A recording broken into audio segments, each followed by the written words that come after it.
Hi,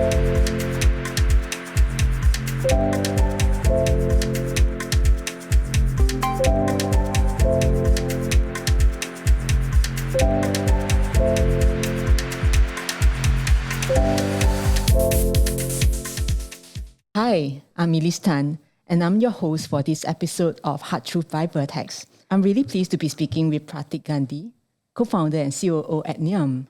Nium is a global B2B money movement service that operates across 190 countries and more.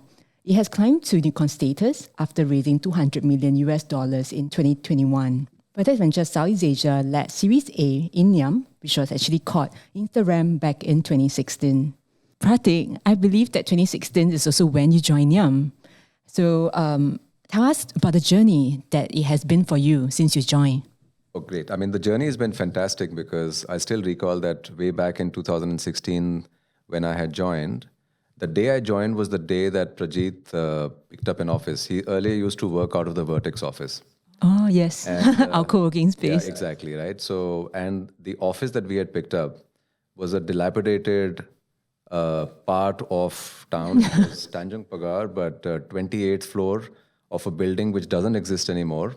Oh, and wow. where the lift would only go till 27th floor. And you climb up. We had a few rickety chairs and an office, which consisted of maybe a couple of tables. So that was our start. And from there to where we are now, where I consider ourselves to be, one of the prime fintechs of Singapore, I think it's been a fantastic journey. Wow, I'm so amazed by our Vertex founders because a lot of them start with very humble beginning and look where you are now from 2016 to 2021, climbing to unicorn status. And since then, really a lot has changed and a lot is going on. So tell us more about what you do as COO at Nium. That's one of the difficult questions to answer because I think what happens is whatever other people can't do ends up in my plate. Yes, I think that's the operation. So I actually started in the company as the chief business officer. Then I became the head of consumer. And one of the things that's always been constant with me has been the finance function. It's always been with me, right? Yeah. And when I became the COO, the part about the operations and the customer success, customer services also came to me. And then over a period of time, I got compliance and human resources also. Wow. So I have like these 4 big mega items that I now handle. Yes, and that's a lot. And I imagine, Nium has grown so much and now even operating more than 190 countries around the world. I can't imagine, the kind of importance of your role. I think it has a lot to do with what you did before Nium, right? So I'm really curious about your background. So I noticed that you spent the last 15 years in banking and 10 years prior in large corporates such as Xerox, PepsiCo, and Tesla. So I want to ask you, why startups? How did you end up in Nium? Oh, that's a great question, actually, because startups, actually, many of the companies that I joined earlier, even though they were big companies, but I actually joined them at a very initial stage, right? So for instance, my first job was with Arthur Andersen. I was amongst probably the first 15 or 20 people to join the Delhi office. From then on, the company that you mentioned, PepsiCo, I was amongst probably the first 50 people to join. And then by the time I left in 5 years, it had become a 5,000 people outfit. The entity I joined in Citi was actually not even a part of Citi at that point in time. It was actually another company, which eventually got acquired by Citibank.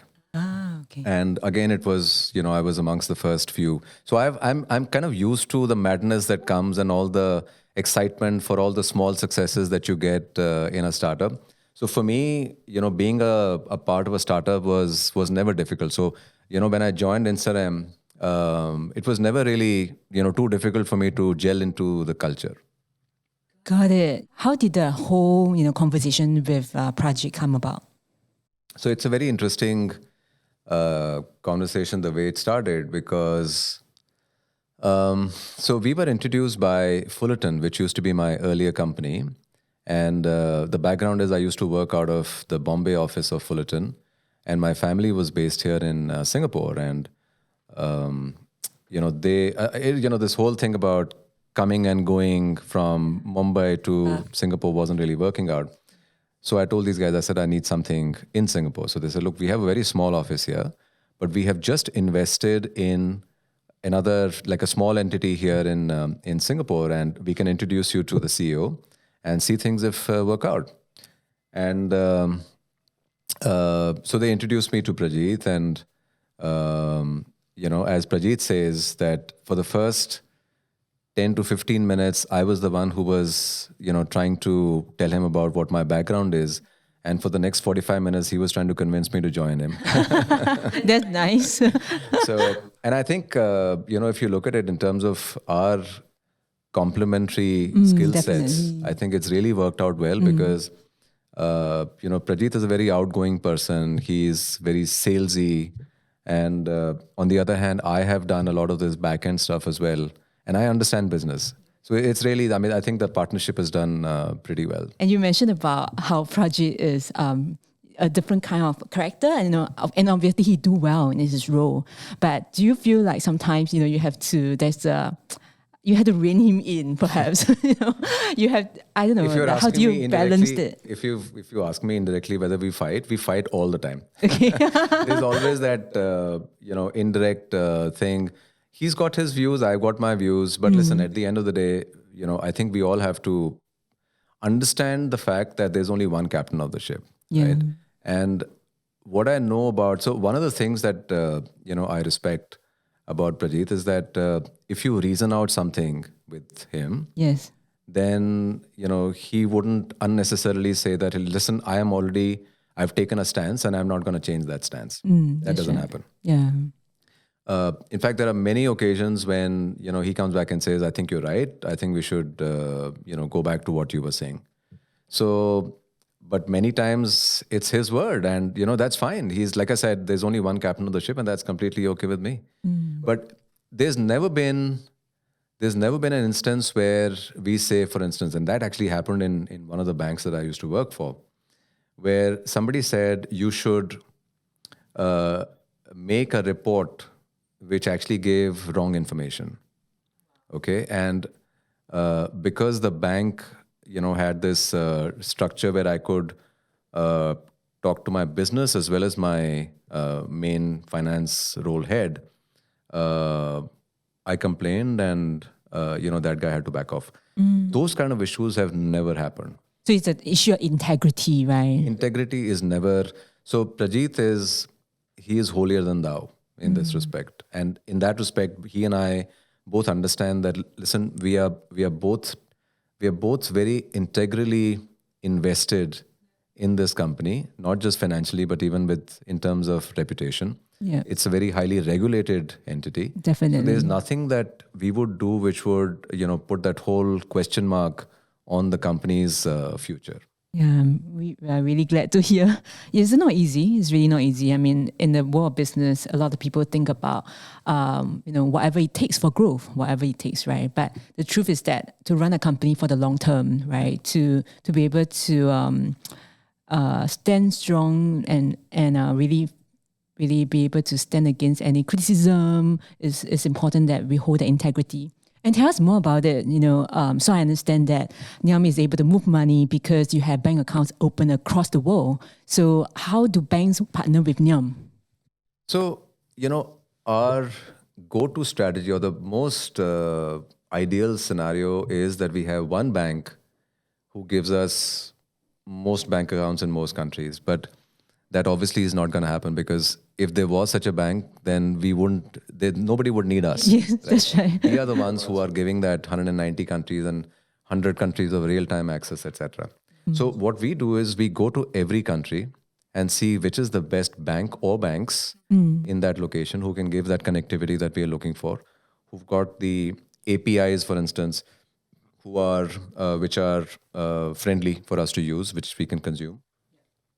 And then we partner with them. And our biggest moat is the fact that we've got licenses in many countries and relationships with the banks in those countries to give us that real-time access where possible. And if not real-time, then at least on a backup basis, so that the money can get paid for the beneficiary at a quickest basis.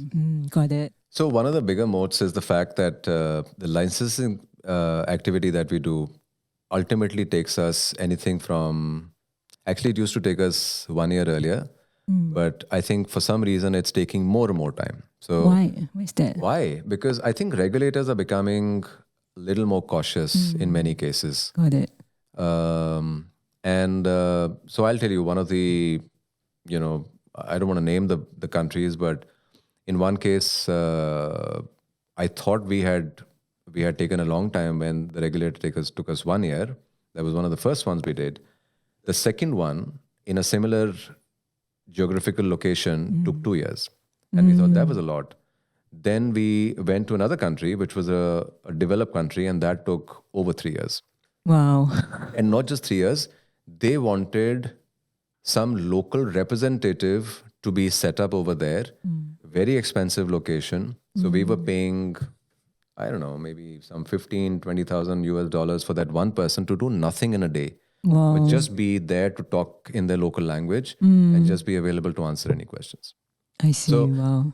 these are all things which take a lot of time. And then, of course, the kind of our licenses also, got differentiated.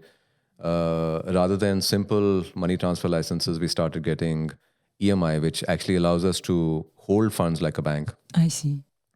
And then it became such that, we could also issue cards. So it became even more advanced than that. So I think licensing is one thing which is really key for us. Connectivity. So any entity, for instance, today, which wants a worldwide connectivity and they want not just a payout but also an issuing business, they have nowhere to go but to come to us. I think if I were to be not too modest about it, I'd say that I think we are the only ones which have the length and the breadth as far as the product and the geography is concerned. Yes, I think it's so amazing that Niam, over the years, you have built such a strong foundation, whether it's in terms of the licenses or the products or navigating, the different landscape across the world. Yeah, I think that is really impressive. And just want to understand, in the future, do you see banks coexisting with fintech, or would it be a different future altogether? No, I think it's a matter of imperative. I think that both will have to work together. I'll tell you. I mean, we, in most cases, cannot work without banks. Unfortunately, banks consider us to be competition in many of the cases. So rather than working with us to try and see how we can, work in a partnership, they try and see us as competition and try and block our ways. But the ones who partner with us actually realize the true potential. I also wonder, what has been the hard truth about being in banking. So, of course, you mentioned about you were in large corporations. Yeah, but tell us, because you've been banking for a long time. Banks, at least I can talk about the ones that I have worked with, are very organized. I'm being nice. They have processes that work, et cetera, right? But if you look at if you're really looking for the hard truths, one of the hard truths is they are super siloed. So, like, I was part of consumer bank. They would never talk to the corporate bank or investment bank or anyone else from that matter, right? They'd be completely siloed and, just completely get cut off. The other big thing about the banking, and especially these days, the small changes which are happening in the banking sector today by nimble fintechs like us, is slowly but surely taking away the business of the banking industry. And they're like deer in headlights. They're not able to see the changes. And I think they'll end up losing a lot of their businesses unless like there are some, who are willing to partner with fintechs like us as well and see how best to work, in best of both the worlds. And I remember the CEOs of one of the most successful banks in Singapore talking once that banks are the ones who've got the customers. Fintechs don't have customers when they start, right? But what the banks don't have is the agility, the technology in many cases. So how do you marry the two in such a way that banks and the fintechs both work well. So I think that'll be the key thing. So the hard truth is the banks really have to transform pretty quickly. And I wonder, right, because as a COO, you must have gone through a lot of different incidents. So you, where it's very memorable, right? Can you tell us something that's memorable at Nium?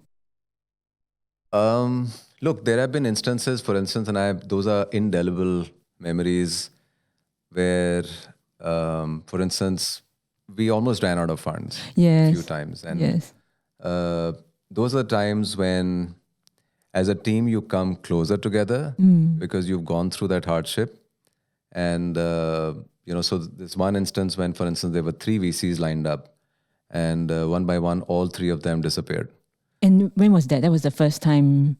No, this was not the first time. This was 2017, perhaps. Okay.